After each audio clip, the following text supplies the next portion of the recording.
Hello, everyone, and welcome to the Tek Torrent Podcast. I am Shinji joining you guys here today. We got an awesome show for you guys tonight. We got our topics, which is the 3090 Ti is finally here. The 3090 Ti base is going to be the 4000 series prototype. The Intel's new Arc GPU is finally here as well. And more on that because it's very interesting. And of course, Game Pass is now fun for the whole family. All that and more on the Tek Torrent Podcast. How you doing, Andrew? Welcome to the show, everybody. Let's see. Yeah, man. Thanks for having me on again. Yeah, I know, right? I mean, I know last week we were going to get rid of you, but, now this week, we decided to bring you on back. Vega didn't work out, so he's been fired. Oh, got it. All right. So let's look at chat real quick and see who we got here. So we got Crypto Bagel. How you doing, sir? We got Miguel D. Jesus. That's a great name. How you doing, sir? Sorry, D. Jesus. The Jesus. That's pretty funny. That's cool. All right. So Andrew, I'm going to ask you a few questions because I don't have any notes from you on our intro subject. Why don't you tell me about what's been going on in your week? Yeah, so in terms of, I know last week I was talking about my RMA problems with Gigabyte, and I still haven't heard from them, and I meant to call them, and then time zone conflicts. I just never got around to it at a time where they would have picked up. So I was thinking about doing that and letting you guys in on it and just like sharing the conversation. So I'm going to try and do that for next week. But in terms of tech, I'm not really doing too much in the past week. I did pick up a Thunderbolt 3 dock, and the plan is to use my Threadripper system and only have Thunderbolt and power going to the desktop, and having my monitors, all my peripherals, storage, whatever, networking plugged into the dock, so that, part of it's for cable management, part of it's just easier to move it around if I'm going from place to place. But I think it'll look a whole lot cleaner anyway. And that is one of the big perks of Thunderbolt, is that you can do these sorts of things. You can't really do infinite amounts of things with USB Type-C, like actual USB. But with Thunderbolt, you can do quite a bit. So I'm not worried about speed and everything like that, because it's 40 gigabits per second. And that's good enough for networking, storage, displays, pretty much everything. Nice. So yeah, that's pretty much all I had going on. I did get those parts, but I have yet to set them up. So I'll be doing that, and hopefully it's a painless process, and it's not like the issues I've been encountering every other week. You mean like bad memory? Oh yeah, trying to BIOS flash your laptop? I did get a tracking number GPU. for my replacement memory. Sorry, I was talking over you. I do have a tracking number for my memory, so I should have that in a couple of days, and I'll be back up to 128 gigs. So you're telling me you finally got that memory on what, RMA, right? Yeah, they were pretty quick actually. So they had my memory less than a week before I got the tracking number for the replacement. That's a lot better than not getting it. Yeah. I wasn't sure if it was going to be smooth or not, but there were no questions asked. They got it, and then the next conversation we had was, here's your tracking number. Okay, sweet. Real quick in chat, so we got some people that's joined since. So we got New England Crypto watching. How you doing, New England? He says, so Rachel, Stella, and Boston are all watching on the living room TV this week. How you guys all doing, Stella? Hope you're doing well. Boston, I know you can't understand me yet because you're just a baby, but hello. And Rachel, nice to see you here. Great to hear from you guys. Thanks for joining us on our show. If it gets boring, don't worry, fall asleep, because there's always going to be clips later in the week. We also have Soul7 here. He says Thundercats. And Crypto Bagel says, is Andrew in the same room as you, TekShinji, LOL? I think it's because our background, at least on that side of the screen, is similar. Well, you guys are gonna, and we have the blue. It transitions to blue right on the transition line. Right on the transition line. And, you know, that might be a question you'll just have to keep watching to find out. Because, can't reveal that just yet, if we are, in fact, in the same room. Wait, is human malware over now? No? It's not, right? So we'll just say we're not. I don't know. We'll just say we're not. They're working on, like, Rev 3 on Rev 3. I already got all 3 shots, so I'm good. Been triple boosted, man. I'm freaking ready. All right, so Andrew, thanks for that. So I'll go on to something I'm working on. So, the new content piece that we're gonna add to our I know we haven't made any videos lately, but there's a reason for that. New content piece we're gonna add into our videos going into the future. So we are now starting to get fan mail.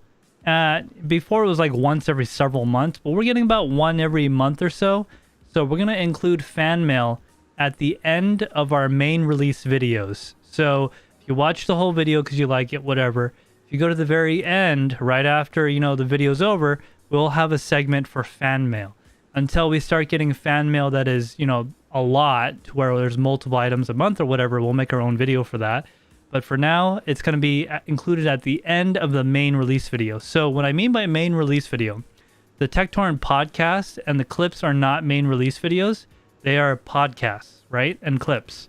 The main release videos are like our last one was the Octominer one. The one before that, I think, was a thermal pad video and stuff like that. So those are the main release videos. Those usually come out, well, soon it will be about once a month. More often if I can, depending on how this move goes, which I'm currently moving. So that is one bit of news that's going to be coming up. New England Crypto says the transition is sweet. Yeah, we kind of look like we're in the same area. By the way, if you guys notice, look at Andrew's background. Why don't you tell us about that? What do you got? Like your background. I mean, I'm starting to feel a little bit of the competition here. Like, you know, now your background is used to be bland, had nothing back there. Now, what is that? A Threadripper box? I mean, I figured I would embrace the Threadripper that I have. And what do you got back there? Anything good? You got like some Celerons? Maybe? I got some. It's almost as good. Nothing. That's nice. Man. It's a storage bin and a mirror that's flipped over backwards and nothing else. Not even Celeron. Yeah, oh no, man, there is. I was getting sick of looking at the. I was getting sick of looking at that blank background every week. So you know, just the blue wasn't cutting. But it was so like I figured like a baby blue with the transition to white. But I've got these product boxes. I might as well show them off a little bit. You know, it's you got to have a keen eye to catch it because it's every back there. But of course. All right, so another person note from me. So storage units, okay? I got this new storage unit. It's literally new. This place was only built a couple of years ago. It's climate controlled and everything. It's a 20 by 10 feet, and I'm doing like equivalent of 1 load per day from my small vehicle into it. And man, I'm walking around. I'm just like, dude, this place is perfect for a deep machine learning AI rendering farm. Because it's just a giant warehouse with a bunch of like little rooms, and essentially like a bunch of like, you know, the corrugated steel rooms. Anyways, it's a pretty nice place. It's climate controlled. It's really, really clean. It's not like the ones I'm used to, and it's on sale right now. So I just thought it was pretty cool. Try to show pictures of like the stuff I'm putting in later. I'll like put them in Discord or something. But it's really nice and really clean. Let's see. Am I forgetting anyone in chat? No? Okay, all right. Andrew, do you have anything else from your week or anything personal you wanted to talk about? No. Were you saying that's a 10 by 20? Yeah, 10 by 20. 10 feet wide, 20 feet deep. So what do you think about like that versus, let's say, if you were to go with like a storage container? Yeah, so there's one hiccup with the storage container that like people go, why don't you just get a storage? Okay, so like pods, right? That's a very popular one. They come deliver the unit to your house, you fill it up and they take it. So it's actually very expensive. Like really, it's a lot of money. It's like hundreds of dollars. I think the delivery is like $100 or something like that. I looked into it, but the prices were like, nah, I'm good. The other part is that you have to have a freaking storage unit on the property while you're filling it. And that doesn't work. Right. That like with my landlord, he's like, nah, you can't do that. You cannot have a trailer-sized storage unit taking up the entire parking lot for a month. No, you can't do that. So do you have anything that's not going to fit in your vehicle?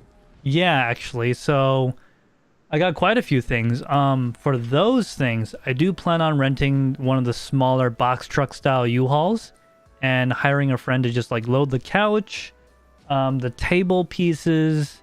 Like I don't really have that many things that are too big for a car after it's broken down. But like the bed, you know, things like that, the shelving, furniture that's, you know, like wood furniture that's glued together, stuff like that I'll be using. That's all going to be like the last day of moving though. Do like a 1-day rental. Yeah, like a 1-day rental would just move all that. Yeah, so the storage unit, the storage container dropping off at your house is really convenient because you don't have to drive anywhere, but it's also very expensive and, you know, then you got to take that storage container, put it at the new place, and that's going to take about, you know, I don't know about you, but driveway space is very hard to get around here at least, and something that big. They have smaller ones obviously too, but it's just the amount of money versus the convenience and the fact that I can't do it was like a no-go for me. Makes sense. Yeah, but if I had a lot of space and a driveway and a landlord that said yes, yeah, I'd do it. Not a bad deal. All right, so let me check chat real quick. Let's see, I don't see anything. No questions. All right, good. I'm going to move on to our first segment of the night, which is the fact that 3090 Ti is finally here. So let me just... No, it's pronounced Thai. I heard like someone from NVIDIA said it. Exactly that. What was that dude's name? RTX 3090 Isn't Ti. he like a product manager? Yeah, like you figured a guy like that would say it correctly, right? That's like, I don't know. That's like Steve Jobs saying the all-new iPair Pro. I mean, Apple, you know, calling it a different fruit. It's like an iPhone instead of an iPhone. Yeah, iPhone. The iPhone. That's why the I is lowercase and the letter after it's uppercase in their advertising. Yeah, exactly. All right, so for those of you that have been living under a rock or don't really keep up with this, the brand new RTX 3090 Ti has finally released. It's only 2 months late, but it's finally here. It's unnecessarily overpriced, and it's at least the EVGA one comes with a E-lash, and I'm going to cut some other stuff out because I know there's children here. It does come with the E-lash. It's a leash. Huh? It's a leash. It's a leash. Yes. Okay, so they call it a E-lash, as in the letter E, then lash, but it's a leash. It's literally like a... No, it's an E-leash, isn't it? Is it E-leash? I thought it was E-leash. Okay, maybe it is E-leash, not a E-lash. Because it's literally like a leash for like a that dog. That actually makes a lot more sense than lash. Okay, so it is an E-leash. Sorry about that. What it does is like a little crane and pulley system to hold the end of your GPU to a radiator or the top of your case because it's so dang heavy. I actually have one here, physically, in person. I won't show you what's inside. You have to watch the video when that comes out. But I was... What, you got a leash? No, the box. I have the box. I haven't opened it yet. Oh, you have a 3090 Ti on hand? I got one on hand. I'm going to go get it right here in just a second. So let me just go over the differences real quick. So versus the 3090 vanilla or the 3090 poor people's edition, because it's $500 less, allegedly. Actually, let me talk on that real quick. The 3090 Ti is currently on EVGA's website right now for $2,000. While while the 3090 non-Ti is selling for more than $2,000 all day on eBay. How does this make any sense whatsoever? Yep. But I heard that the 3090 Ti was going to be LHR, so. I don't know what that is. I don't know what you're talking about, sir. I heard someone say that. Look, All right, I said that. continue. I said that. I know. Okay, so let me just go over the differences real quick. Hold on here. Let me just write something down. What do we add? 0. 3090 Ti. Okay, yeah. So let me just go over the differences real quick, then I'll go into it. So here's the differences between what $500 gets you. It gets you 2 more GPU clusters, some more CUDA cores, some more base clock, some more everything. Okay, it's just a little bump up on everything. What the differences are that the DDR6X modules are now 2 GB modules, which means you don't need to put modules on both sides because, as we all know, it has 24 GB of VRAM. So you might be going, TekShinji, why do I care about where the modules are? Let me explain this to you.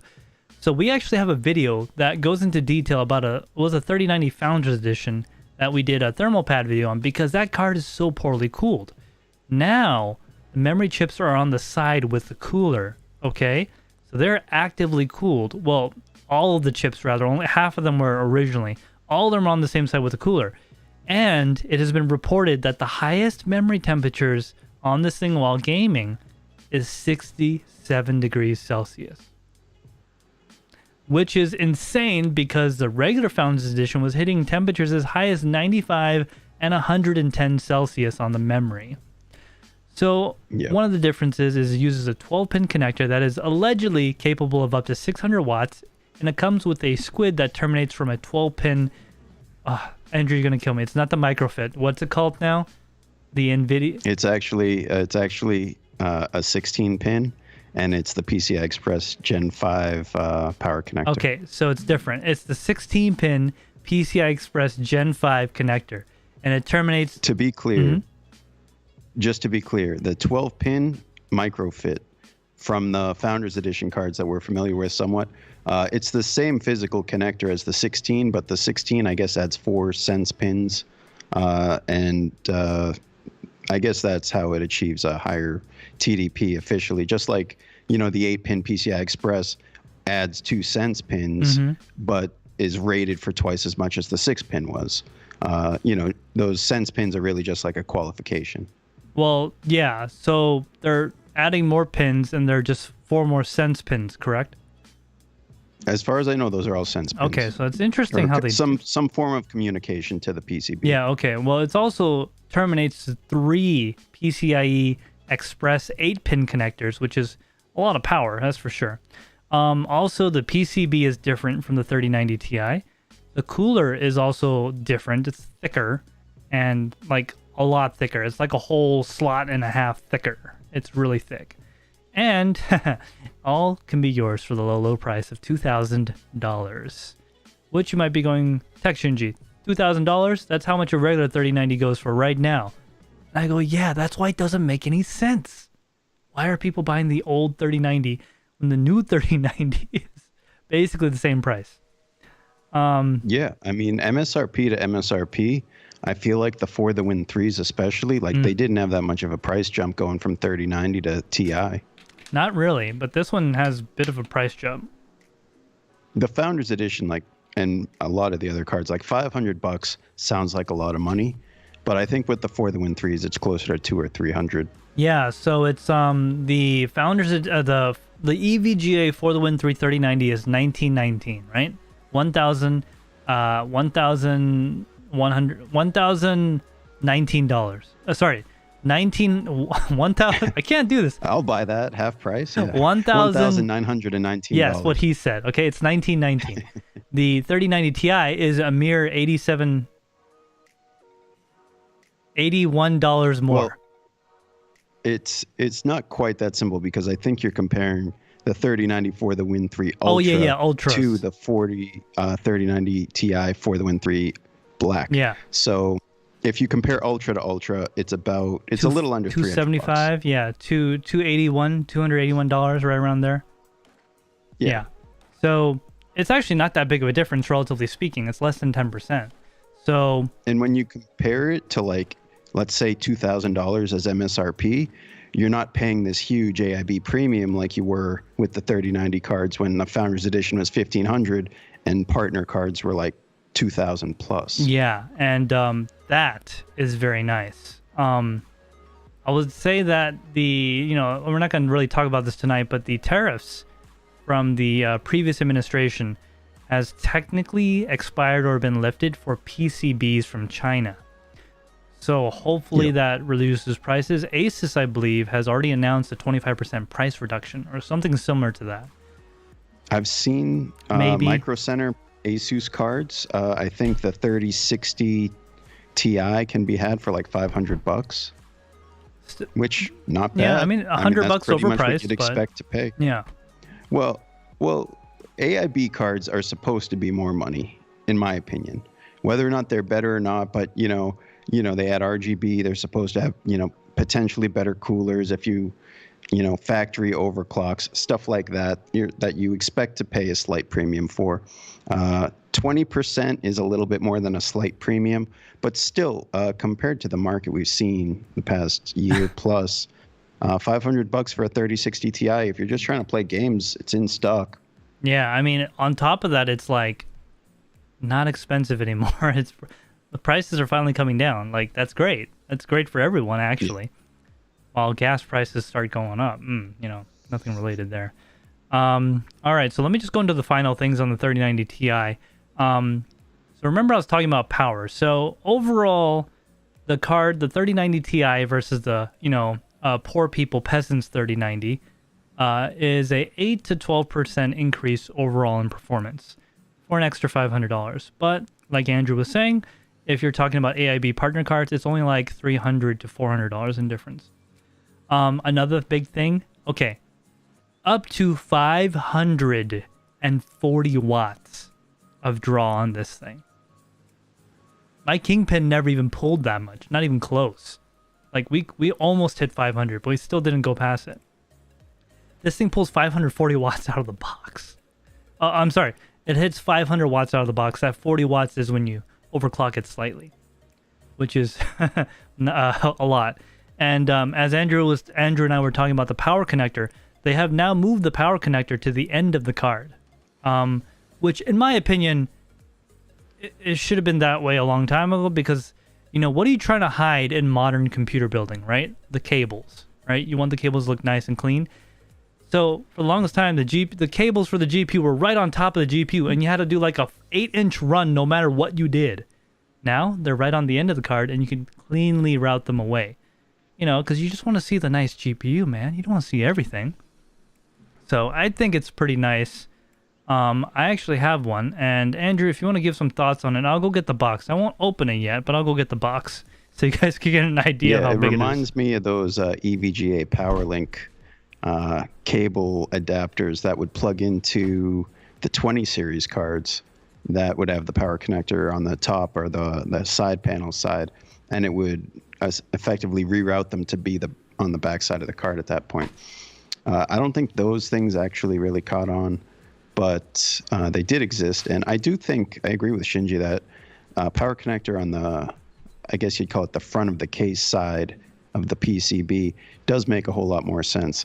As far as I know, EVGA is the only one doing that with the power connector location. It seems like the reference design. Oh, and by the way, on the 3090 Ti, the Founders Edition and the reference design are the same. So AIBs using the reference design will have the same PCB as the Founders Edition with that V-cut.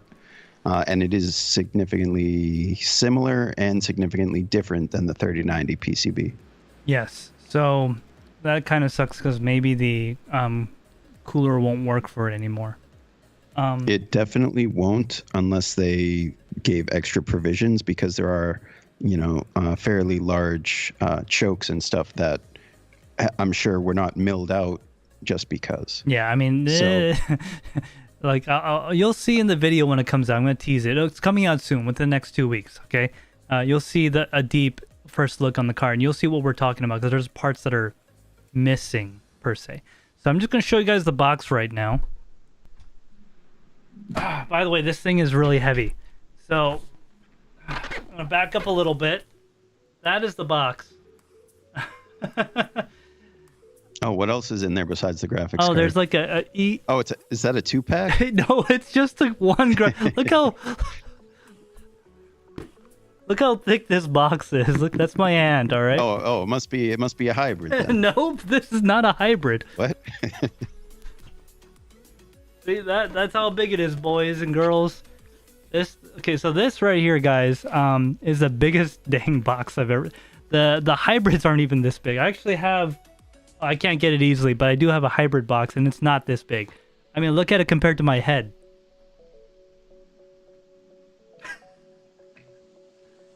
That is a big box, man. And it's also really heavy. That's the thing. It's like you're gonna need a premium case just with I just expect like those cheap cases that people will build. Like a lot of people will go with a cheap case because it's the thing they feel like they can compromise on without sacrificing performance. But they're gonna like have these cases that are gonna just bend over time. Dude, this thing will just fall out of the case. Yeah, I guess I'm curious. I do want to see your take on the E-leash and see if it's useful or if it's necessary. Oh, I got something planned with the stresses. E-leash. I'm gonna do something funny with it. You'll see. All right, we'll see. Yeah, actually, you'll know very soon because they're gonna talk to you about it later when we do the editing. But yeah, so that is a humongo box, and again, guys, I don't want to keep putting it out there, but a video on it will be coming soon. Of course, first day release videos have already gone, and I can't do that, not yet. But it's a humongo box. So the cooler alone on that card, just the copper cooler with all the heat pipes and everything, just that alone weighs over 3.5 pounds. Okay, just that alone. This thing is like it's a 3.5 slot wide card. We're past the. Why'd they stop there and not just make it a full? That's 4? what I said. I'm like, why not just make it 4 slots? How much more can it cost? Yeah. So no, that's. Oh yeah, guys, that is the For the Win 3 Ultra. The thing. See, Ultra right there.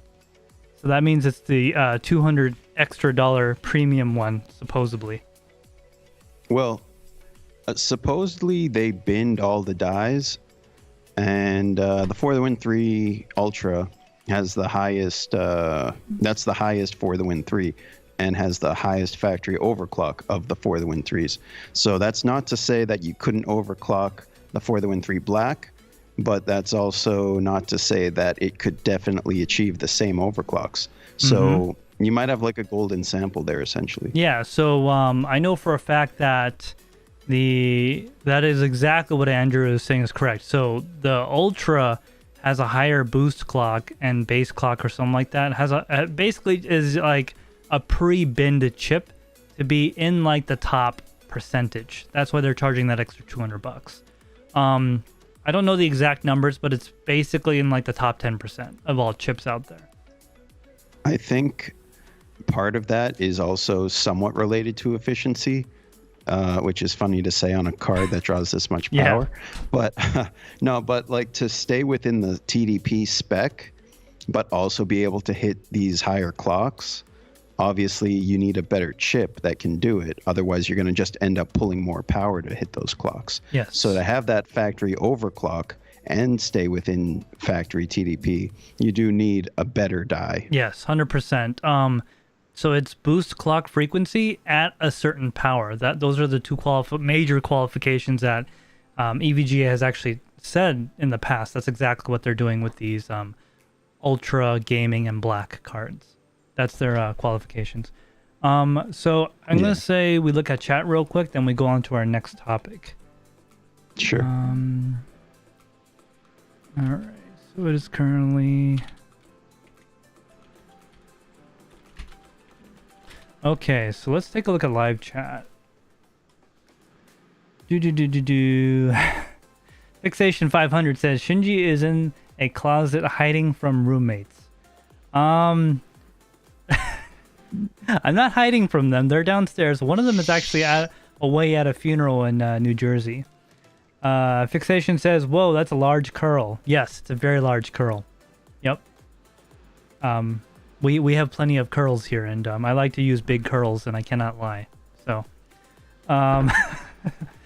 this is actually like, I think it's a 32-ounce cup or something like that. So I always say 1 cup of coffee is fine. Soul7 says so AIB stands for add-in board partners are like modified hot rods. Yes. Soul7. It's like the AMG to Mercedes. Oh my God, yes.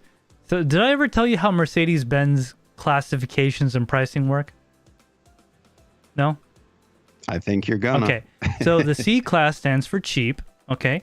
E class stands for expensive. S class stands for super expensive. And AMG stands for, oh my God, this costs how much?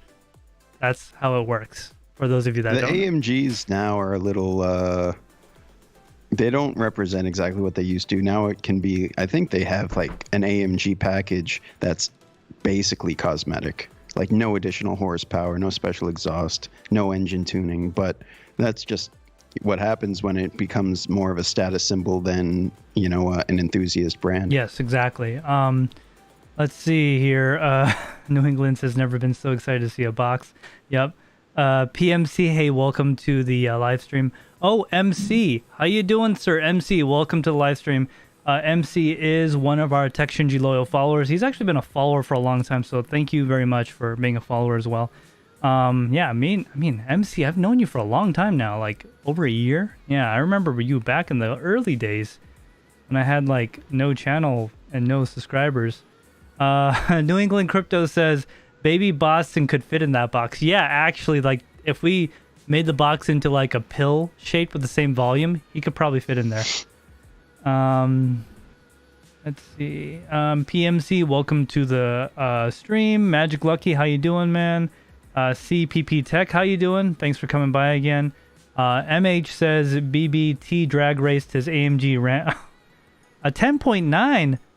Wow, that's pretty nice. A 10-second quarter mile, almost? That's pretty sweet. That'd be freaking crazy. Let's see. BBT is Bitsby tripping, by the way, if you guys don't know. Yep, MC, thanks a lot, man. Thanks a lot. You just added me with the peace sign, or rock on sign, and the fire and heart. All right, let's move on to our next subject. What we got going on next, Andrew? All right, so I'm just following up on the 3090 Ti here. So there is a rumor circulating that many of the brand new 3090 Ti graphics card PCBs, printed circuit boards, are more or less a prototype for NVIDIA's future 40 series GPUs. So apparently the GA102 die of the 30 series found on the 3090 Ti, 3090, 3080 Ti, and 3080, and the AD102 die of the 40 series, which is upcoming, are pin compatible, meaning that the new chips would be able to be put into existing PCBs, at least physically. And as seen on many of the 3090 Ti PCBs, there are many missing components related to power delivery mostly, such as MOSFETs and power connectors, components that will likely be necessary for the alleged 600-watt cards expected for the 40 series. So an example of this that we've seen is if you look at any of the 3090 Ti for the Win 3 teardowns, you'll see that there are vacant solder pads for an additional 16-pin power connector right next to the main power connector, the one power connector that is on the card. So, you know, why would that be missing unless there were a model that had another power connector, which one theory could be that they're reusing that PCB for the Kingpin, and that will have dual power connectors. The other theory is that this PCB will be reused for the 40 series, and they're just essentially making a future-proof PCB that can be customized depending on which die they put on it. And we see this similar things on the Founders Edition / reference board as well, with missing MOSFETs and power delivery components. Yeah, the biggest thing is that they're saying that this is most likely due to, you know, these components not being necessary for maybe additional power phases, for a card that has a 450 watt TDP, which sounds crazy enough, but that will be necessary for the 600 watts. So maybe they're just, overbuilding these PCBs so that they can use them for the next generation, which probably isn't that far away. Well, I mean, they're probably getting into that the point where NVIDIA will be sending out dies for these AIBs to start testing anyway. I honestly think we're at the point where they're probably shipping them out right now, or they're sending out specs or something to prepare people to make their cooler designs or whatever. Because you got to remember, by the time we hear so let's say it's getting launched in September. Traditionally, every year it's around that, or every 2 years it's around that time. If it's getting launched in September, it's pretty realistic at the beginning of that year they're shipping out dies, or they're shipping out plans or information on it. Because remember, when it goes live for sale, they usually have all these things in stores. That's a lot of infrastructure to move through before it, goes live. So yeah, I would think so. Yeah. I'm wondering if NVIDIA was change these parameters in the BIOS and that die will pull 600 watts so you can future-proof test for future GPUs. And you can just turn up a 3090 Ti to 600 watts. That's what they are saying, that there's some rumor that there's a 600 watt BIOS somewhere. Oh yeah, XOC BIOS. I guarantee it. It's going to come out. But whether or not that's going to work without those power delivery components, not really sure. I mean, so it would be smart for them to keep this PCB, because I think this new PCB design is pretty nice. It's not horrible, compared to I don't know, 900 series PCBs were kind of really bad with placement of parts and cooling. Remember the old cards that had these massive coolers, but if you actually looked at it, all it was touching was the GPU, and all the memory and everything else was there's an air gap. It wasn't even touching. Well, here's the thing. The reference board is the Founders Edition now. Yeah. Which is essentially the size of the 3090 Founders Edition, which is a really tall card. And the power connector is still on the top, or the side panel side. But I believe now it's 90 degrees straight up instead of the 45 degree slant that it was before. Yeah, because it was going off of it. Yeah, so now it's straight towards the side panel, I'm pretty sure. That's going to be tough for some cases. You might not be able to use that card and have a side panel fit. So if that's a reference board, and if that's adopted by a lot of AIBs, EVGA has kind of always been comfortable doing custom PCBs, but a lot of other companies like Gigabyte and Asus use reference PCBs for the majority of their lineup. So if that's the case, we're going to have some cards that are going to literally need wider cases to fit them. Mini ITX builders be, aw. I know they're gonna start just making them super wide. It's gonna look like a VCR. It's gonna have a slot just for the card. It's gonna be sticking out the side of the side of the cases. You know how we had holes for CPU ventilation back in the day? Now it's just gonna be so the rest of the GPU could stick out like a hot rod. Exactly. All right, let me catch up on chat here. You guys are chatty today. This is great. Let's see here. MH says, 4000s will come with leeches. Latches? Let me see what we got. Lashes. Yeah, lashes. Leeches. Is that leeches? It's well, it says leeches. Oh, he said he made the correction. Leashes. Leashes. Yeah. Well, the 3000, the last card allegedly of the 3000 series is coming with a leash. New England Crypto says Andrew looks like a regular dude when in fact he's actually a walking encyclopedia of useful information. Wow. How much you pay him to say that, Andrew? Yeah, that's a pretty high compliment. I thought it was gonna round out and say a walking encyclopedia of useless information. That's pretty cool. Yeah, Andrew's pretty smart. I don't think he's smart all the time, but he usually corrects me when I'm wrong. I think he's actually. I think you've actually revoked my nerd card once a week since I've known you, right? Yeah, man, you keep trying to make it out of tougher materials, but I have no problem ripping it up right in your face. This one's made out of titanium. Wink! Gone. Let's see. Magic Lucky says, I think we can manage a 5-slot cooler on a 4000 series like the 3090 Ti Kingpin. Shinji will have 2. Oh my god. Can you imagine the SLI? Man. Can you imagine? By that point, you will have to go Threadripper or XE platform. You won't be able to fit that in a regular computer. Yeah. Wait. You can't. Oh yeah, I guess if you use a ribbon cable. Well, the slot spacing is another thing to consider, just because that would be, you'd have to go 4-slot spacing. He's talking about a and 5 even then, slot they'd be 4000 like right series. next to each other. There'd be like half a slot between them. Well, yeah. See. Oh, I hear you though. You'd still need like 8 Yeah, slots. that's what I'm saying. Or like more. it won't fit on Yeah, the board. Or maybe in the case. Okay, like for example, the board we did the coolest radio you never heard of dual Kingpin build, it'll not fit in that. I already checked. It's not gonna fit. It's a 3.5 slot card. It's not. It's literally not gonna fit. I can't SLI that thing. Yeah. I need a different computer. Yeah. Well, I could use my PCI Express 4.0 riser, full 16x riser, and just do like the sketchiest setup ever. But I'm not going to do that. Nope. Let's see here. Fixation says 600 watt GPU is insane and probably going to be illegal in California. So you might be referring to the bill that is banning certain types of PCs. So that bill, just for those that don't know, actually refers to the power state of the sleep of the computer. Computers that are custom built are pretty much exempt from it, and there's nothing that says you can't. It's basically like retail purchase computers, like from Dell and stuff. There's some loopholes in it, but basically it's non-enforceable other than at the store when they sell it.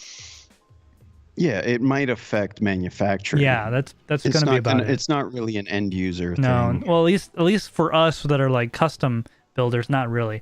If it's your grandma going to buy a computer, then, I guess little Timmy's out of luck. He's going to get a computer with a very energy efficient 3050 in it. I have seen things though, and maybe this brought some attention to the bill or vice versa, whatever, that the new like M1 Ultra, M1 Duo Max, their standby power is like 3 times as much as a regular desktop, but that's only being like it's 6 watts instead of 2, Yeah, and like, so another thing is the new power supply standards that are coming out have some pretty impressive idle states. So basically what they're doing away with is it's going to be a 12 volt power supply only, and all the 3 and 5 volt conversion will happen on the motherboard, which, I mean, we're going from 100 watts idle to 13, 10. It's crazy. Like, it's low. It's nice. I can't wait to get one, actually. It's going to be amazing. It'll be just in time for some other standard to come. Oh my God. Yes. 100%. Well, we've had ATX, like the 24 pin is an evolution of the 20 pin power cable, and we've had that for like since the late 90s. Get rid of the 24 pin cable. It might have been before that, but it's ATX power supplies as we know them are pretty old-fashioned. So yeah, going 12 volt, considering pretty much everything runs on 12 volt, and keeping those secondary rails as essentially optional, not necessarily built into every power supply, but rather onto a board. I wouldn't even mind if that was like an add-in card or something that converted 12 volt, because I don't think it's going to get used all that much by the time this is like actually a standard. Well, think about it. What devices are Molex and SATA these days? Right, we're talking like SATA devices. Maybe. Yeah, SATA's what, 5 volts? Well, SATA has 5 volt and 3.3. Yeah, 5 and 5 and 3.3, which is why it's perfectly safe to use. I'm joking, it isn't. Throw them away. If you have a SATA to 6 and pin. Molex uses 5 volt and 12 volt. Yeah, Molex uses both. But yeah, I mean, I guess if you're Dell and you're still shipping computers with like CD-ROMs, maybe. Daddy, what's a CD-ROM? You know what we should do one day is get a remember the old computers that when you turn it off, it says it is now safe to shut off your computer? Yeah. We should just get one of those, give it to like a kid, and they'll be like, "What the heck is this? What do I do What now? do I do now?" All right.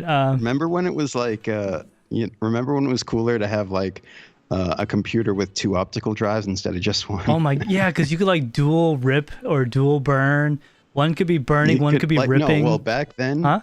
the combo drives would have like a super slow CD read, but then you'd buy like a 52x CD reader. Dude, just those for just for installing those stuff. 52x CD readers were. I remember when I first got one.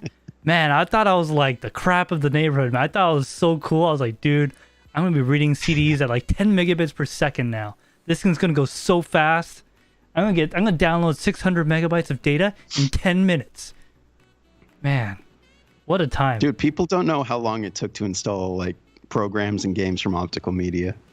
Dude, it's so nice to just like download games and not have to deal with physical media anymore. Insert disc 3. Oh my god, yes. I remember installing what game was it? Remember the copyright protection where you had to have the CD in the drive for the game to start? Yeah. Oh, yeah. No, dude, no. Can't do it. All right, so Andrew, do you have anything else about that? No, I'm just looks like we're all caught up on chat. Yeah. All right. Do you want to just catch up on anything that's come in recently while I get ready for the next segment? Yeah. Magic Lucky, well, MH said, Magic Lucky, do you think 1660 Super will hit $220? I don't know, because I think we're probably not going to really see those much in retail environments once 30 series completely stabilizes. And I think we're pretty close to that next month or two. I think we'll just basically see, we'll see the used market being below MSRP finally.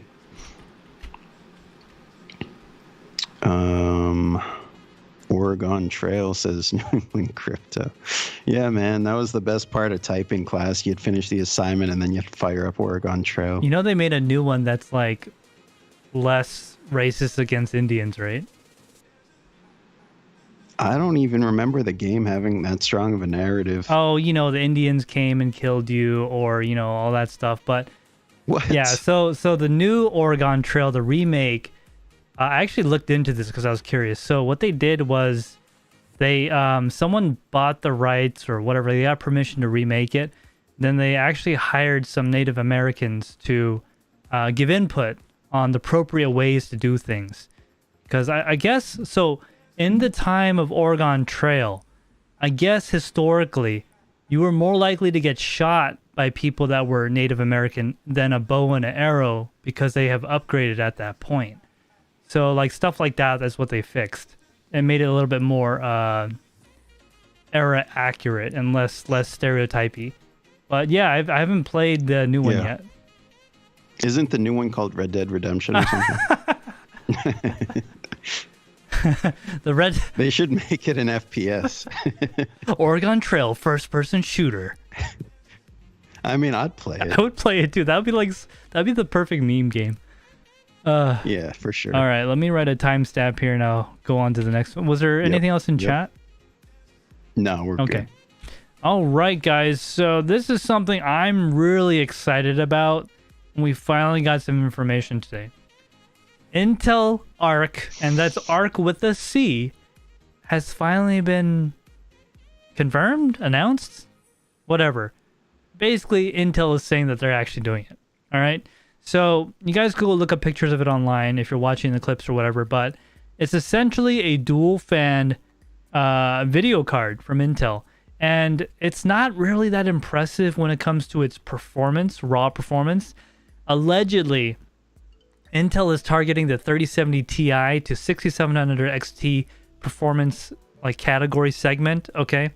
AIB partner cards may allegedly also make them, might not just be an Intel one. There's a rendered video out there of the card itself showing like how it looks and all that. Strangely enough, they did not show a power connector on it, but it does have three display port and one HDMI. So, you know, HDMI is still here to stay. I think HDMI is going to be around for a while. They're still evolving it. Yeah. What do we have? 2.1 or whatever now? I think it's 2.1. Yeah. So it kind of looks very similar to a 3080 Founders Edition, except if it was a dual fan from one side. The back plate, well, this is just a rendering. It has like this really cool, like almost like if you took a heat sink and you just shaved it. You shaved off all the fins. It's just these little micro fins on the back. Really wide too. Nice design. I kind of like it. It looks sharp. So we're going to see 3 different types of ARC GPUs. Oh, real quick, the ARC that is coming out in April, okay, allegedly, is only going to be for laptops. It's low end, low power usage, all that good stuff.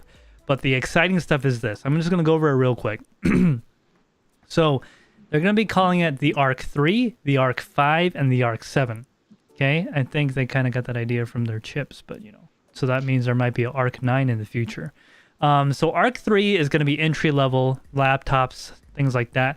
25 to 50 watts TDP with 4 gigs of VRAM. So, probably really efficient, nothing to write home about. ARC 5 is going to be for advanced gaming with a 60 to 80 watt TDP, 8 gigabytes of VRAM. Still pretty low wattage, probably pretty efficient, but like good to play a lot of games. Okay, now here's the cream of the crop that we've been waiting for. ARC 7 for high performance gaming. This is what NVIDIA, I'm so used to NVIDIA. This is what Intel has said. High performance gaming. 80 to 150 watt TDP, a 12 and a 16 gigabyte variant. Okay, so that's pretty nice. That's basically in 3070 Ti, 3070 territory, right around there. 6700 XT territory with that bigger VRAM. Now, all these things might not look that impressive. And, I would have to agree, not really. But here's where it gets interesting. They're introducing some technologies that AMD and NVIDIA already have, but they're doing a little differently. First one is the XE Media Engine. Okay? Allegedly, full hardware encoding and decoding up to 8K 60 FPS 12-bit HDR decode. Okay? If you can do that on a, what they call it, ARC 3 GPU, okay, I highly doubt you could do that because that would just blow everything out of the water. 8K 60 FPS, 12-bit HDR decode. That means you could, like, for 100 watts, you could be watching 8K footage, right? I'm talking about footage, guys, not gaming. Allegedly, 8K 10-bit HDR encoding. So if you're rendering on your computer like this, like, okay, if this is true, I'm ditching my NVIDIA cards. Like, for video content creation, this is really good. Like, it's like I went Mac with their new M1 and M2 chip. This is really good. Wait a minute. Just to touch on this. Yeah. So I would expect that you will see these encoders and decoders being across the lineup, in my opinion. Mm-hmm. Intel, honestly, in terms of encoders and decoders, are usually ahead on their iGPUs than NVIDIA and AMD on their dedicated GPUs, 100%. Specifically for encoding and decoding. Yep. Quick sync is especially when talking about codecs of video files, not recording a stream necessarily, but there are a lot of codecs that are not GPU accelerated on NVIDIA or AMD, but Intel does have the hardware accelerators for those codecs, which helps a lot in video editing. Yes. One final point on this before you go on to the next one. Maybe we'll see systems with multiple GPUs, like have a low-end Intel GPU just for content creation and then having the NVIDIA GPU for gaming. But maybe Intel will, actually be good enough for gaming, and you only need to go with the Intel GPU. Dude, this is exciting. Like, if these numbers are, like, even if it's half of that, like, that's pretty cool. Like, honestly. Yeah, and absolutely, Andrew. NVIDIA, for those that don't know, Intel CPUs that have iGPUs, Iris Pro graphics, whatever, those are actually really efficient and really good for what they are. I mean, they're not great, but, like, think about it. You don't need something this big in your computer at the minimum to run a game. It's just in the chip. Like, AMD has, Vega graphics on it, but Intel's pretty impressive regarding its efficiency. The next few things I'm going to talk about, then we'll just open it up, is, okay, so these next things, Intel Deep Link, okay? Intel Deep Link is like kind of a like a collection of technologies, but here's what they are. Dynamic power share. Okay, this AMD, Intel, NVIDIA, they already kind of have this, but it's something newer, allegedly. So it's going to balance the power based on the workload, sending more power to things that need it and less to things that don't, increasing efficiency, and has selectable modes for performance or battery life priority. Next one is hyperencode, and this is also very interesting because Andrew, tell me how many times you were doing on something on the computer that can't use the GPU and it's just sitting there doing nothing, yet the CPU is being hammered, right? You mean for like editing? Editing, just regular computer productivity stuff. Like one part of the computer that's really powerful, sitting there doing absolutely nothing because it can't use it. Right. So allegedly, hyperencode leverages discrete and integrated graphics cards and processors to work together to encode faster by working in parallel. Both encoding it. So this is so if you had a full Intel system, Intel CPU, Intel GPU. Yes, that is correct. This is all Intel, guys, by the way. It won't, as far as I know, it's not backwards compatible with other people. So that is one downside, but it's still kind of nice. So both encoding engines to help instead of just using one. However, it will depend on adaptation and software support from both Intel and software manufacturers. So that's pretty cool. That's their way of saying, Adobe, get it together. Yeah, man, Adobe.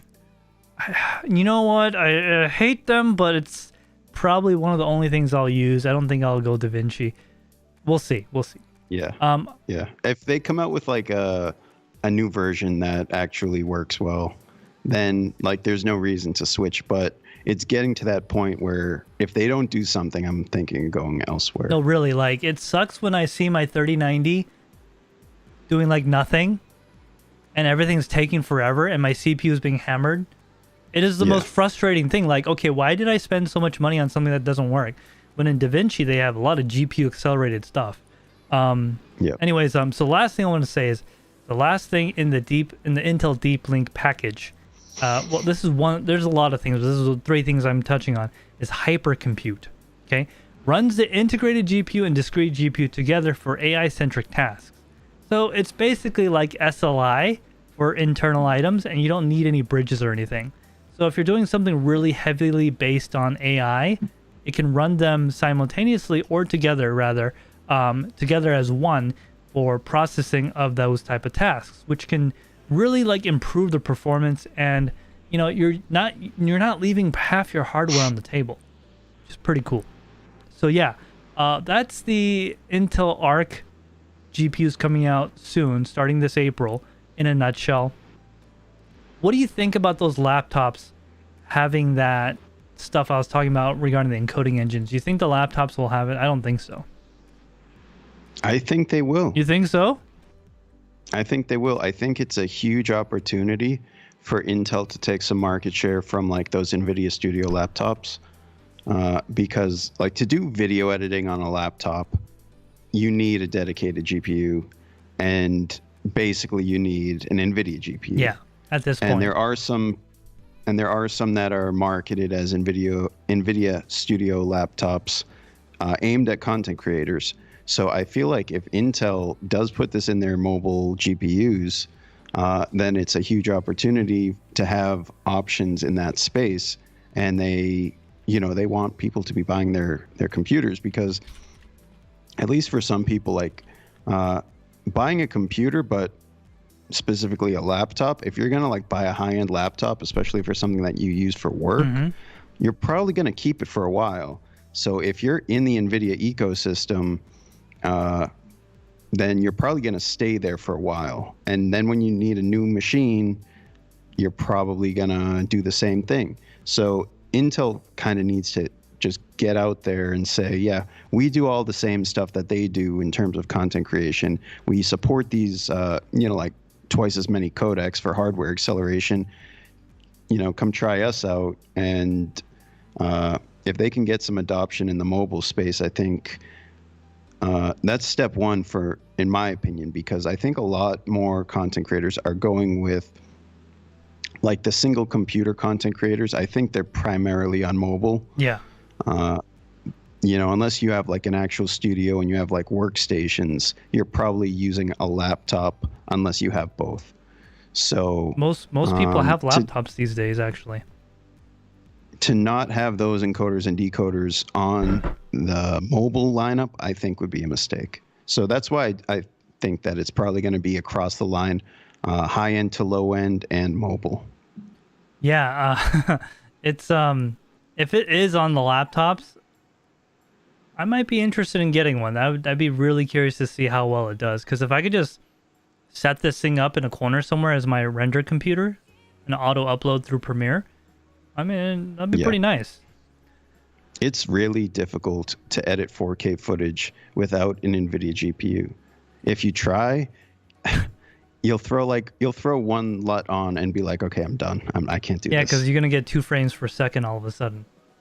Yeah, because like AMD GPUs are not great for video editing in Premiere, at least. I think it is better in DaVinci Resolve, but I think even like the Intel iGPUs are probably better than the AMD dedicated GPUs in some cases.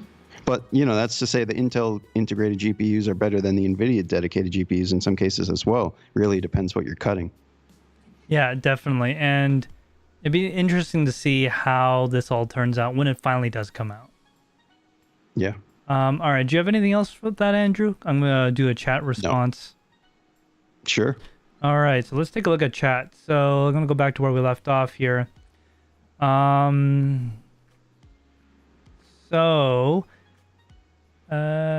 England Crypto says, Stella, my 6-year-old daughter, is the only kid I know that knows how to use a DVD player. She knows how to use a DVD player, huh? Wow. She didn't think those discs were ninja stars that you throw at people?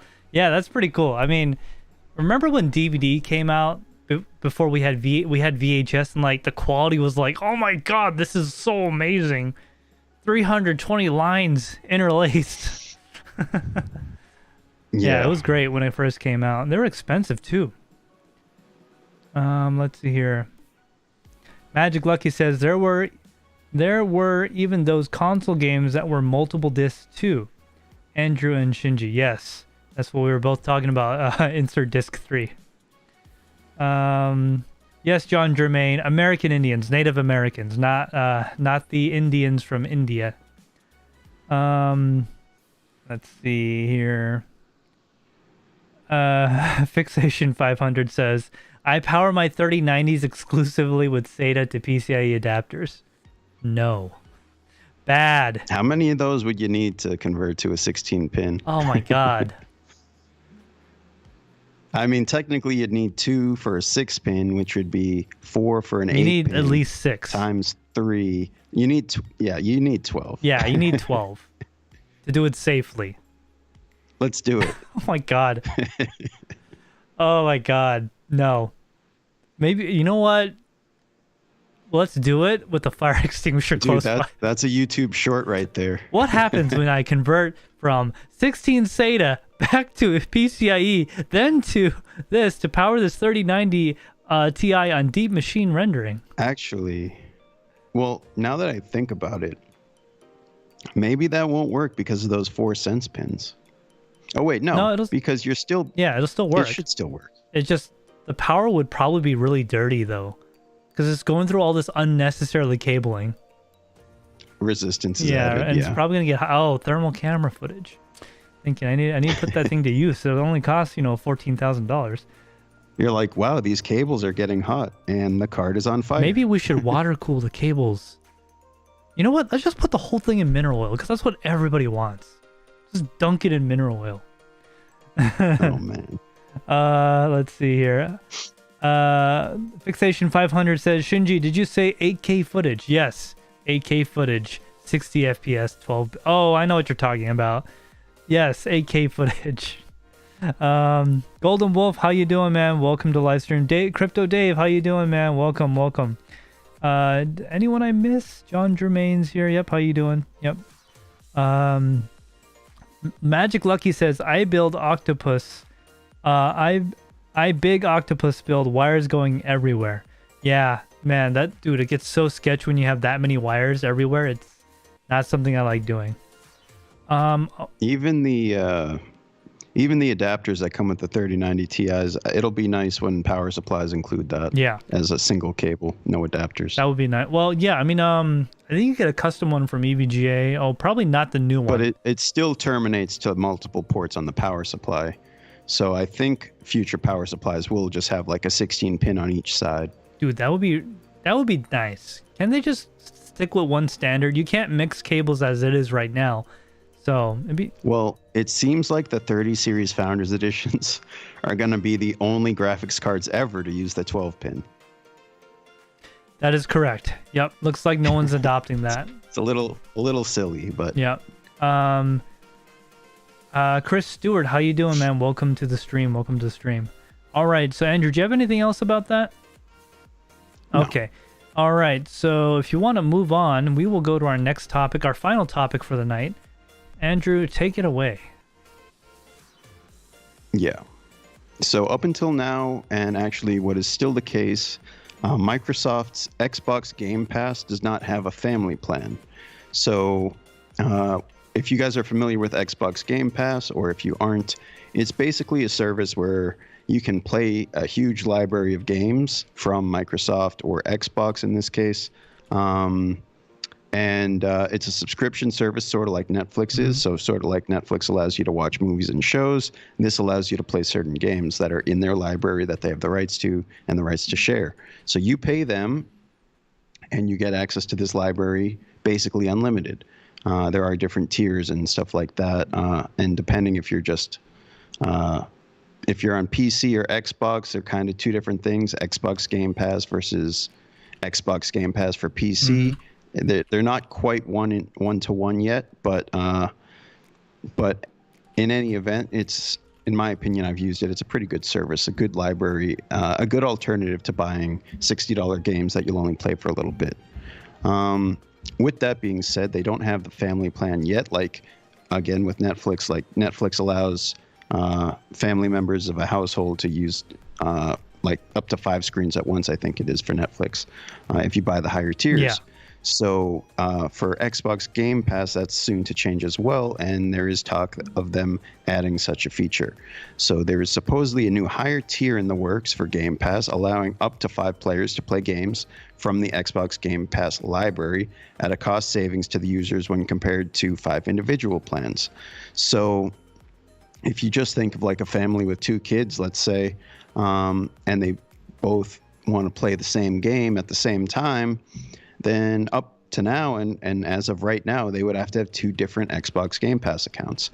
This would eliminate that need, allowing them to use the same account, multiple screens, same game with each other, different games, whatever they wanted. So pricing is yet to be revealed, but like I said, it should be cheaper than 5 individual plans. We'll see if that scales, if they have a 2-screen plan, or if it's just going to be 1 or 5. We don't know. Because Microsoft themselves are being a little quiet about it, but it is expected to hear more about this soon. So that's pretty much all there is on it right now, just that it is something that's in the works. I do think it's valuable, especially when, I mean, video games have always been a big deal for kids. So I think in households with multiple kids, essentially, that's like a huge deal, because not only do you have to buy separate subscriptions. But like if you and your brother or sister wanted to play a game and play through it together, you would have to That's $20 use the a month. same account to have the same progress. But if you had 2 separate accounts, then you'd be starting over fresh when you go back to whatever you're playing on a different Xbox or, you know, a PC. Yeah. But yeah, I think there's clearly demand for this kind of thing. Essentially, most subscription service that I know of have some sort of family plan. I think Amazon Prime has some sort of family plan. Netflix, all the video streaming certainly does at this point. Multiple screens. So gaming, I think subscription-based gaming is still kind of new to a lot of people, but I think that the market potential is huge. So this might be what it takes to get some people to adopt it, because, you know, even a family with a couple kids and a couple parents, you know, the 5-screen thing might be excessive. That's fun for the whole family. With Netflix. Yeah. So do you want to pay for 5 screens if you're only using 2? I guess would be my question.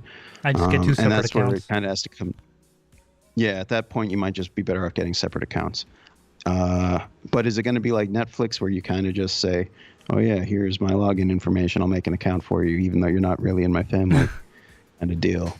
Andrew, you are now in my family, whether you like it or not. You're in my Xbox family. Does that count? Yeah. You're in my top 5. Remember that? So, yeah, that's pretty much that. What do you think? You think... First of all, do you think Game Pass is like a valuable service, and do you think this adds value to the service? So what I think is actually going to happen, I don't think anything. So what's going to happen is Microsoft will announce the new 360 plan with Microsoft Office. It's not going to be an option anymore, and it's all going to be one bundled package with everything, aka cable subscriptions. Okay, more realistically. So they've announced that they're doing this, right? Quietly. Yeah. I guess it was like a one-off interview that this was discussed. It was like an exclusive interview, not a press release. So I think what they're gonna do is so Xbox Game Pass is actually, when you look at it as an overall picture, it's not a bad deal. It's pretty good. It's pretty decent. The way I see it is like you're spreading out your game purchases over a longer period of time. Instead of spending $70 or whatever it is, you know, every couple of months, you're spending so many dollars every month, like as a subscription. And I think it's good for most people, right? Because that upfront cost is the big barrier for a lot of people. Now, for the family plan, I think what's going to happen is they're going to introduce the family plan, and it's going to be like tiered, like 5, 10, 15. And Microsoft knows people are going to, you know, screen share with their people that aren't their family members, right? They know they can't control that.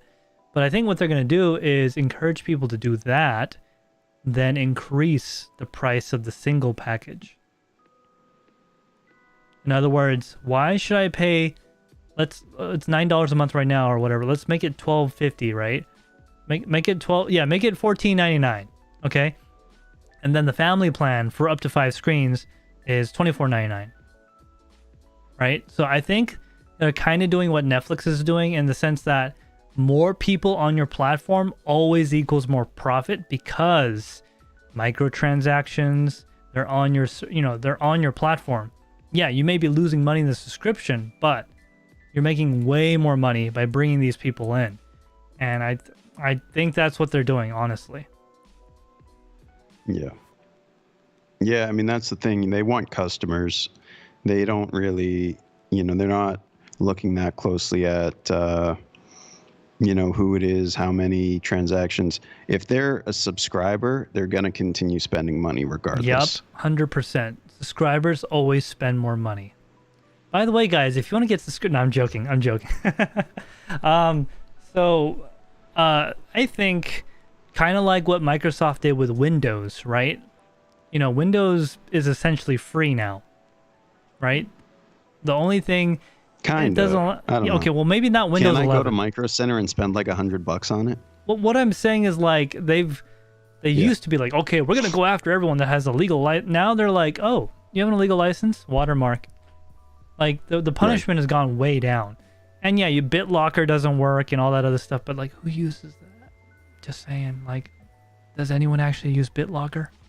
You can't change your taskbar settings. Yeah, you can't change your background. Oh, but like, really, like, I would say half the Windows copies out there are pirated, like, not legitimate, like, actually. Yeah, not to mention you can get keys for like $5 on different weird, sketchy websites.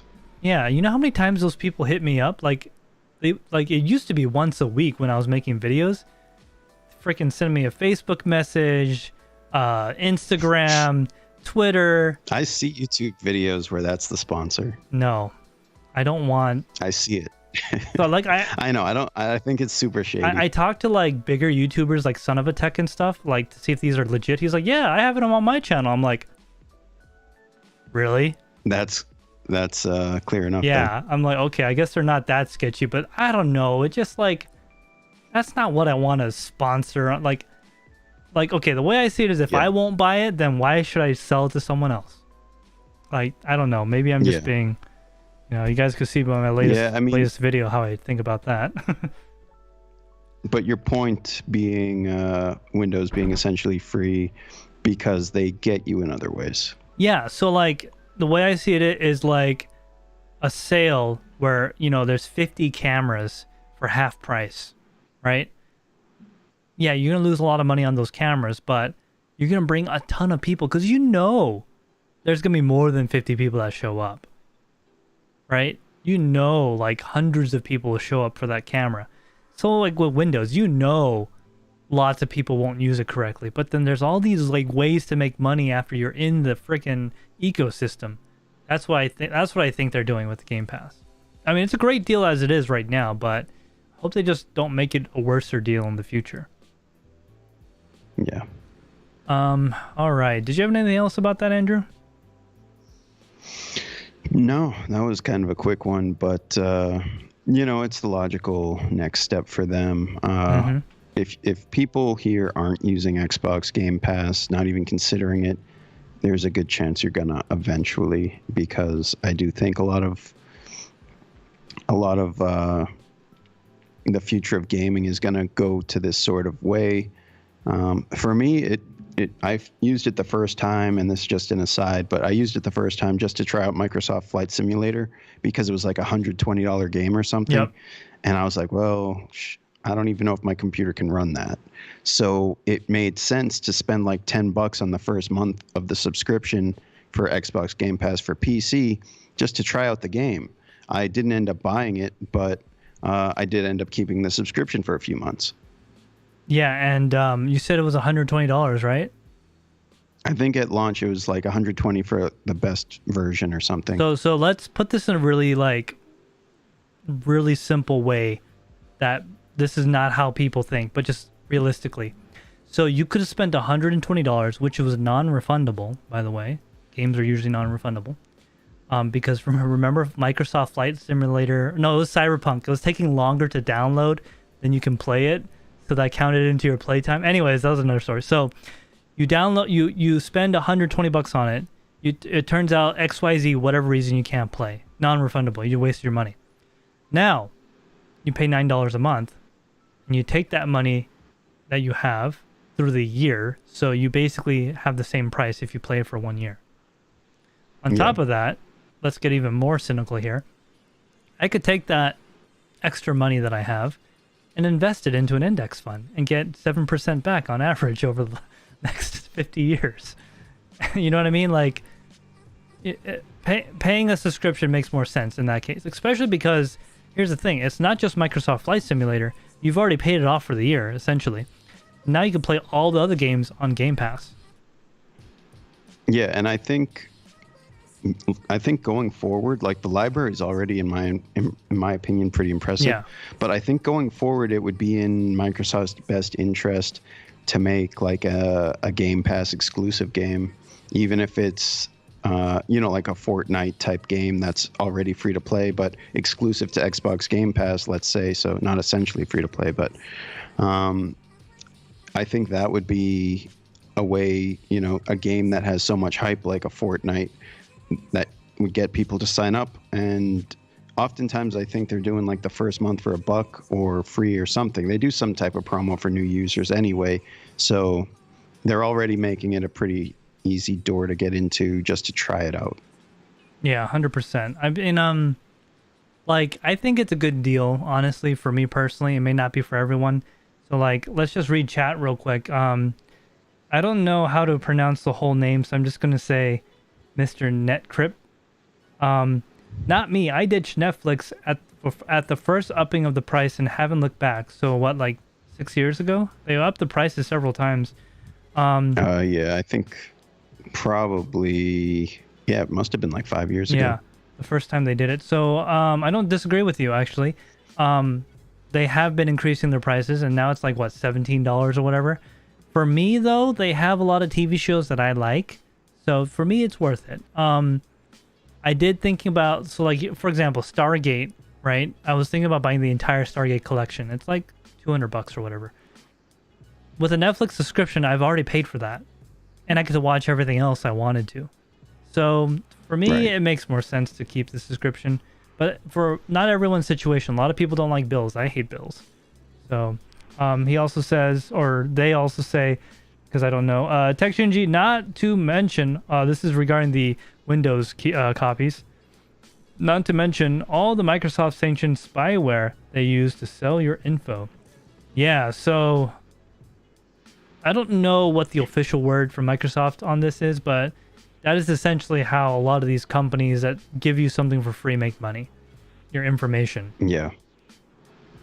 Yeah, I personally prefer to use Facebook or Apple to sell my info. They've been reliable for the past, 10, 15 years for me. Just mining my data and selling it for me at no cost. Yeah, so like, let me give you guys a statistic that I actually researched a while back. So here's something to think about selling your data, of how that model is different, okay? So Walmart is one of the largest retailers in the world, okay? Facebook and Walmart roughly make the same amount of, okay, not as much anymore, but they used to make the same amount of money yearly.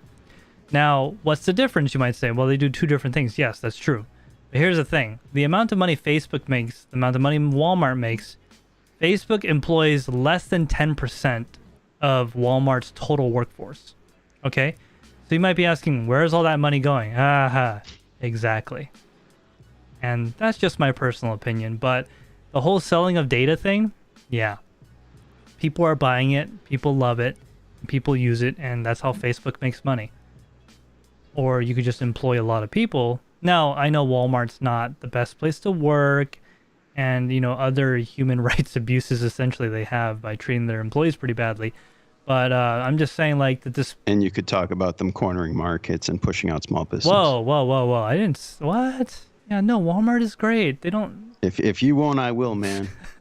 Yeah, that is like, I'm not comparing apples here, obviously. They also have their own issues. But selling your data is very profitable. One company, just to real quickly touch on that, one company...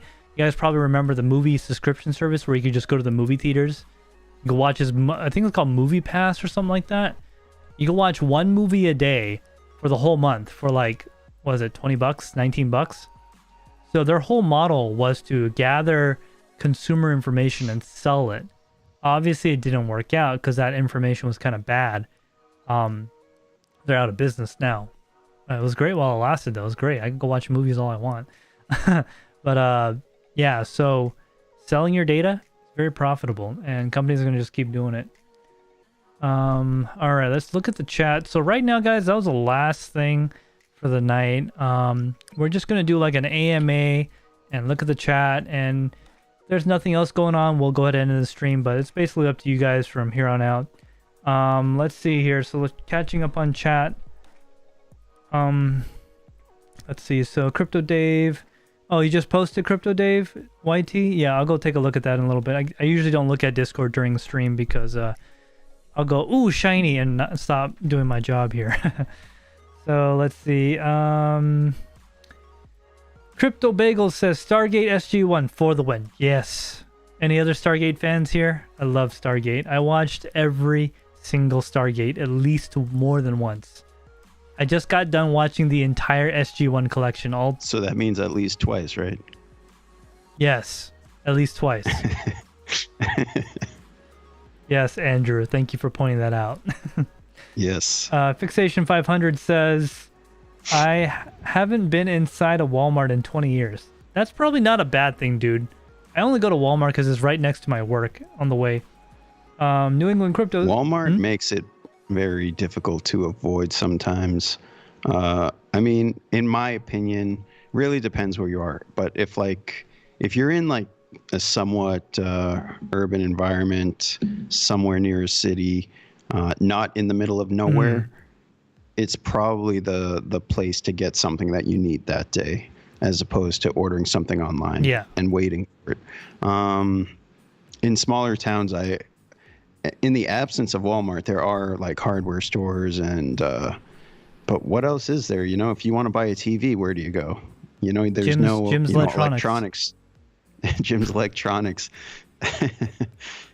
Jim's Appliances and Electronics. Yeah. Then you go to Bob's Drug. You just don't have that stuff anymore, man. No, what's it called? Centralization. What's it called when they all get together? Whatever that word is, when big companies merge and like all the little companies go out. It's kind of like the norm these days, unfortunately. It also comes with absolutely. Yeah, it comes with benefits too, and it also comes with destruction of small business. Like for example, my local grocery store, I can go online and have groceries delivered. Now, you think a mom and pops would do that? Probably not. I don't want to destroy local small jobs, but I also like the conveniences. And, that might be a very, very unpopular opinion with a lot of people, but I'm not trying to be insensitive here, but the market will determine what stays and goes. It's very difficult to force people to do something, right? Unless you're Apple, then they'll just make whatever and you'll buy it because it's Apple, right? I mean, in a nutshell, most people, if you say, do you want item X for $10 or do you want it for $5? People are going to say, well, I want it for $5. Mm-hmm. And then there's a select few that say, well, it depends on the service. It depends on blah, blah, blah, blah, blah. To most people, I don't honestly think it's no one's doing much critical thinking when it comes to this. They just see the price and say, well, why would I buy it anywhere else? I'm going to buy it where it's cheapest and not, it's not really, the repercussions of it aren't really regular thought process in terms of just buying an item, or they haven't been up until recently, where now we are kind of thinking about it as we see different companies and practices that we just choose that we don't want to support those companies. Yeah. Like companies like... I'm not going to say any names about, people who say things like that and then go ahead and support those companies. I'm not going to say anything about that. Let me hide this before anyone sees it here. Yeah, get rid of that. Yeah. Let me... Oh, sorry. Nope. You guys didn't see that. Nope. Didn't see nothing. All right. Oh, that was funny. Because you guys didn't see anything. Yeah, I'm going to keep it that way. Yeah, so guys, I did buy my For the Win 3 Ultra 3090 Ti from Newegg on launch day. So, yeah, I mean, I agree with you, Andrew, is that, I don't know. So, I've talked to people about, for example, work-related items, right? Most owners of companies, small mom and pops, go, how much does it cost? Is literally the first question out of their mouth on everything. How much does it cost? Well, it costs so much. Yeah. Is there a cheaper one? Yeah. Well, let's get that one instead. And it's price is I would argue price is the driving factor for more than half of all purchases ever made. If you go to the store and there's two of the same thing and one's $1 less, guess what? People are going to buy that one. And yeah, I think it's really unfortunate because for example, 99-cent stores, right? You go there and everything's 99. Okay, I don't know if they exist or work the way, but when I was going there, I don't go to them anymore. When you go to 99-cent stores or dollar stores, everything's $1, right? A great deal, right? This pair of socks, $1. But you go to Target or whatever non-dollar store, a pack of 12 is $5. And you go to the 99-cent store and one pack is $1. Is that really a better deal, or is it just a lower price? You know what I mean? Yeah, man. I remember I went to Dollar Tree once and I bought some AA batteries because my Xbox controller probably died. I don't know what it was for, but I needed some AA's and I needed them quick. And that was the closest place or whatever. And I got the batteries, I got home and I take them out of the package and it was I held them in my hand, and it was like they were full of air. They had like no weight to them. Like or the mercury-free kind. kind. Of AA batteries for $1, you get what you pay for. Yes. It's like they probably lasted about 15 minutes. But just to follow up, I don't know if you have Dollar Tree, but Dollar Tree is one where everything used to be $1 up until like a month or two ago, I think it was. Now everything's a bit more than that, because what can you sell for $1 that's worth buying? Open jug of milk. Not even, man. Not even. I wouldn't buy that. It's $1 though. I thought about it, but I don't want it. No. Yeah, I mean, so like, there's a $1.99 store next to where I live, where I grew up, and like, one day I was just like there was like a roll of like washing cloths for cars and stuff. It's like a roll of 5 for $1. I'm like, wow, that's a great deal. Well, down the street at the Target, you could get like a pack of 40 for like $1, or not $1, like $5, whatever. It was like significantly cheaper. Like, it was not a good deal. It was a rip, like, actually, but it appeared to be a good deal because the price was so low. Exactly, like 2 liters of no-name cola for $1. Yeah. How can I lose? How can you lose? And then you go to like Stop and Shop, and like Coke is on sale for $1, and you're like, oh man. Yeah, or like buy a 6-pack of 2-liter Cokes for $3. Like, I'm just saying, like, it's you pay more for less. Yeah. It's like buying the famous one with McCormick Pepper? There's actually a class action lawsuit on this. So McCormick Pepper, the tin can, metal can? Yeah. So they kept everything on the packaging exactly the same, except they halved how much pepper was in it. They wrote down how much it was, right? But then, so the reasoning behind it was because, well, we noticed most people don't keep these things that long to where they use all the pepper. So we're just going to put half the pepper in, but keep the same price. It did say on there it went from like, 8 ounces to 4 or whatever it was. But that actually turned into a lawsuit because that is deceptive marketing. You just change something. Anyways, it went through court, and I don't remember the verdict, but like things like that is like 99-cent store stuff. Yeah. I think I think they would sell like 3-pack of batteries instead of 4 and stuff like that. Yeah, I mean, you ever notice there was like things that were like so odd? Like, okay, I remember going to the one I went to. There was like a section for like party items, and it was like all these like weird things, like a kazoo, but it wasn't a kazoo. It was a bubble blowing thing, but it looked like a kazoo, right? Didn't make any noise. There was like all these ribbons and stuff. 99 cents, cheap. But they were like wedding ribbons.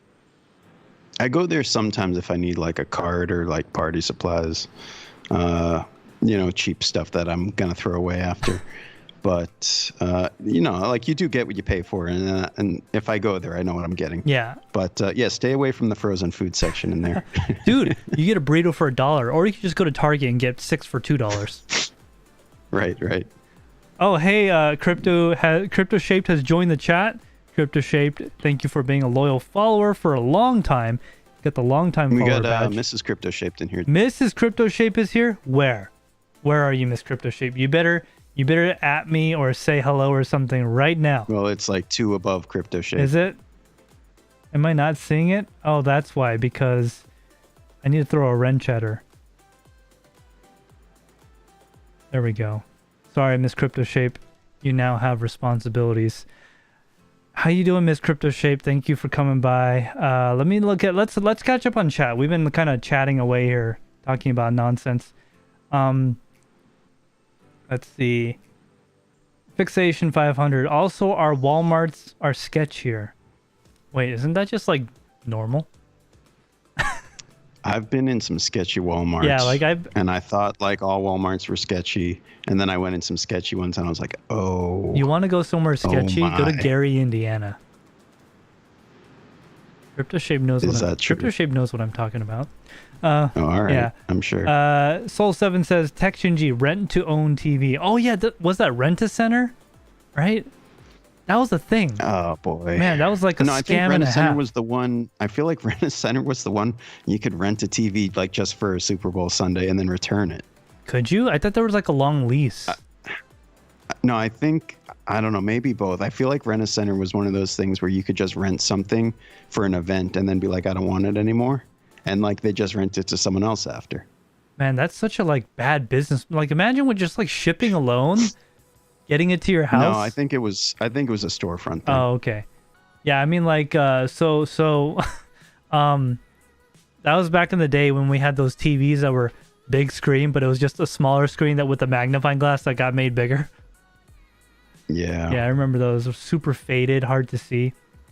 Fixation 500 says, in Mexico, you can get anything delivered from any store. Really? Even avocados made in Mexico? Did they have Instacart there as well then? Huh? I said, did they have Instacart there as well then? Because that's pretty much, I mean, there's a big list of stores you can get stuff from Instacart now. Yeah. I've never actually used it, but everything from pharmacies to grocery stores, I think they do, like regular stores, Target. Yeah, Instacart's kind of nice because, well, okay, regardless of what you may think, it's kind of nice because a grocery store doesn't actually have to do anything. You just, it's a different service. It's not from the grocery store. The one I use is from the grocery store because it's a big chain. Yeah, how you doing, Crypto Shape? Welcome. Tyson, how you doing, Tyson? Welcome to the live stream. Soul 7, if you can dodge a wrench, you can dodge yeah, Dodgeball. That was a great movie. Taines, how you doing, man? How you doing? Welcome. Yeah, so we're basically at the end of the stream here. We've been going on for quite a bit. We don't want this to go too long. So if anyone has questions, right now is the time. Questions about the channel, questions about us, questions about, you know, things in life, whatever. Let us know now. Other than that, we're probably gonna end the stream here real soon because it's over an hour and 40 minutes at this point. Let's see here. New England Crypto says Rent-A-Center is rent to own, just like errands. Oh, is that what it is? So you go. I didn't even know they were still around. Errands? Yeah, I didn't know they were around. At least not around my area. Fixation 500 says it's a dude on a motorcycle who does deliveries. Oh, that's funny. John Germain says RTO is as bad as title loans and credit card and interest rates, none of which are as bad as the IRS robber barons. Ooh, strong words. Better be careful. They might cancel my channel. All right. Yeah, I mean, huh? What? I don't know. There might be an audit in order. Dude, if I get audited, it's not my fault. It's my tax person. They did everything, so it's not I have no liability. They did everything, so it's on them. All right, guys. We're gonna go ahead and end the stream. Then it's getting kind of late, and we started late today. So, let me see here. Let me check something. Andrew, you want to just talk about something? Let me go check something. Yeah. I don't know. Yeah, I mean, I thought for a minute about getting a 3090 Ti, but for me, it's just not worth it, in my opinion. Like the price, if I was considering a card over $1,500, it would probably be a 3090 Ti. But at this point, I'm curious what the 40 series is going to bring. The thing with the 3090 and 3090 Ti is they're 24 gig cards, which open a lot of opportunities for like content creation and projects that can use that much VRAM. Gaming pretty much not included in that conversation yet, but at the same point, better future proofing if you were to keep a card for 3 or 4 generations like some people do. I know some people are still running like 980 Ti's and they pretty much play all the same games despite being less efficient. 3 or 4 generations old at this point. Yep. What's that? I said less efficient. Yeah, less efficient, but still usable. Mm-hmm. So unless there's some giant leap in architecture or feature set to come out with the next 2-3 generations of cards, I wouldn't hesitate to buy a 30 series for the right price. And that's how I sort of look at it. You know, we're not going to see this crazy leap we'll probably see a good leap in performance, but not really features. So by the time like a card, even like, let's say a mid-range, like a 3070 is obsolete, it's probably worth upgrading just for new features, not even just the performance. Yep, exactly. All right, guys. So I'm going to say we're going to call the stream an end pretty soon. People want to play GGD, which is a Goose Goose Duck. So I'm going to probably play that right after this stream is over. It'll be in the TekShinji community Discord. If you guys don't know about the TekShinji community Discord, it is linked in the description below on this very video that you're watching. Come get joined. We got a great community there. And, I'm just going to say it. Getting in early will reap you benefits in the future. So, might as well do it while you can. What can it hurt, right? It'll just take a little bit of your time. So Golden Wolf Crypto has asked me to show some love. Mining After Dark from DC Adventure is on right now, and I do like DC Adventure people, so they're one channel I will say you can watch afterwards. I'm dropping it in the description, or in the live chat rather. If you're watching this in a clip, this will probably get cut out in a clip, but if you want to go check them out after the stream's over. I will be in the TekShinji community Discord playing games if you guys want to hang out there as well. So thank you to everyone that's joined us tonight. This was a great stream. We had a lot of people I haven't seen before as well. Thank you so much to everyone coming by. Andrew, do you have anything else?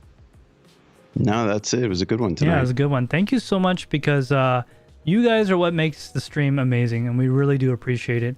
And Stella, if you're still awake, don't stay up too late, because you got to go to sleep. All right, guys. Thank you so much for coming by. We will see you same bad time, same bad channel next week at around 7-ish p.m. And with that, guys, have a good night. Bye.